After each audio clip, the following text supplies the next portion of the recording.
जय श्री नारायण। आइए दोस्तों, आज सुनते हैं पापाकुशा एकादशी व्रत यानी आश्विन शुक्ल एकादशी व्रत की कथा। धर्मराज युधिष्ठिर कहने लगे कि हे भगवान, आश्विन शुक्ल एकादशी का क्या नाम है? अब आप कृपा करके इसकी विधि तथा फल कहिए। भगवान श्री कृष्ण कहने लगे, हे युधिष्ठिर, पापों का नाश करने वाली इस एकादशी का नाम पापाकुशा एकादशी है। हे राजन, इस दिन मनुष्य को विधि पूर्वक भगवान पद्मनाभ की पूजा करनी चाहिए। यह एकादशी मनुष्य को मनोवांछित फल देकर स्वर्ग को प्राप्त कराने वाली है। मनुष्य को बहुत दिनों तक कठोर तपस्या से जो फल मिलता है, वह फल भगवान गरुड़ ध्वज को नमस्कार करने से भी प्राप्त हो जाता है। जो मनुष्य अज्ञानवश अनेक पाप करते हैं परंतु हरि को नमस्कार करते हैं, वे नरक में नहीं जाते। विष्णु के नाम से कीर्तन मात्र से संसार के सब तीर्थों के पुण्य का फल मिल जाता है। जो मनुष्य शारंग धनुषधारी भगवान विष्णु की शरण में जाते हैं, उन्हें कभी भी यम की यातना भोगनी नहीं पड़ती। जो मनुष्य वैष्णव होकर शिव की और सेव होकर विष्णु की निंदा करते हैं, वे अवश्य ही नरकवासी होते हैं। सहस्त्रों वाजपेयी यज्ञ, अश्वमेघ यज्ञ से जो फल प्राप्त होता है, वह एकादशी के व्रत के 16वें भाग के बराबर भी नहीं होता। संसार में एकादशी के बराबर कोई भी पुण्य नहीं है। इसके बराबर पवित्र तीनों लोकों में कुछ भी नहीं है। इस एकादशी के बराबर कोई व्रत नहीं है। जब तक मनुष्य पद्मनाभ की एकादशी का व्रत नहीं करते, तब तक उनकी देह में पाप वास करते रहते हैं। हे राजेंद्र, यह एकादशी स्वर्ग, मोक्ष, आरोग्यता, सुंदर स्त्री तथा अन्य धन देने वाली है।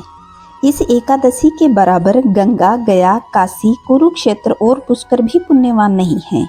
हरिवासर तथा एकादशी का व्रत करने और जागरण करने से सहज ही मनुष्य को विष्णु पद को प्राप्त हो जाता है। हे युधिष्ठिर, इस व्रत को करने वाले 10 पीढ़ी मातृपक्ष तो 10 पीढ़ी पितृपक्ष, 10 पीढ़ी स्त्री पक्ष तथा 10 पीढ़ी मित्र पक्ष का उद्धार कर देते हैं। वे दिव्य देह धारण कर चतुर्भुज रूप हो, पीतांबर पहने तथा हाथ में माला लेकर गरुड़ पर चढ़कर विष्णु लोक को जाते हैं। हे युधिष्ठिर, अब मैं तुम्हें एकादशी की एक छोटी सी कथा सुनाता हूँ। विंध्याचल पर्वत पर एक महाक्रूर बहेलिया रहता था, जिसका कर्म के अनुसार नाम भी क्रोधन था। उसने अपना समस्त जीवन हिंसा, लूटपाट, मिथ्या भाषण तथा शराब पीने और वेश्यागमन में ही बिता दिया। यमराज ने उसके अंतिम दिन से एक दिन पूर्व अपने दूतों को उसे लाने के लिए भेजा। दूतों ने क्रोध में उसे बताया कि कल तुम्हारा अंतिम समय है, हम तुम्हें लेने आएंगे। मृत्यु के डर से क्रोधन अंगिरा ऋषि के आश्रम में पहुंचा। उसने ऋषि से अपनी रक्षा करने हेतु अनुनय विनय प्रार्थना की। ऋषि को उस पर दया आ गई।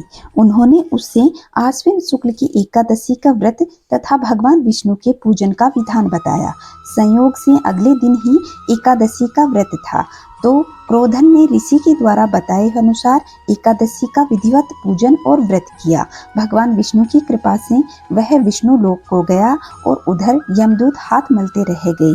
उसके सारे पापों का नाश हो गया और वह एकादशी के प्रभाव से विष्णुमय हो गया। हे राजन, मैंने आपको पापाकुशा एकादशी का संपूर्ण महात्म्य कह सुनाया है। अब आपकी क्या जानने की इच्छा है, वह मुझे बताइए।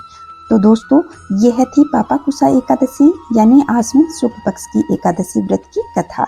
आशा करती हूँ मेरे द्वारा दी गई जानकारी आप लोगों को पसंद आई होगी। वीडियो को लाइक करें और कमेंट में जय श्री नारायण अवश्य लिखिएगा। खुश रहें, मस्त रहें, चारों तरफ स्वच्छता बनाए रखें। जय श्री नारायण।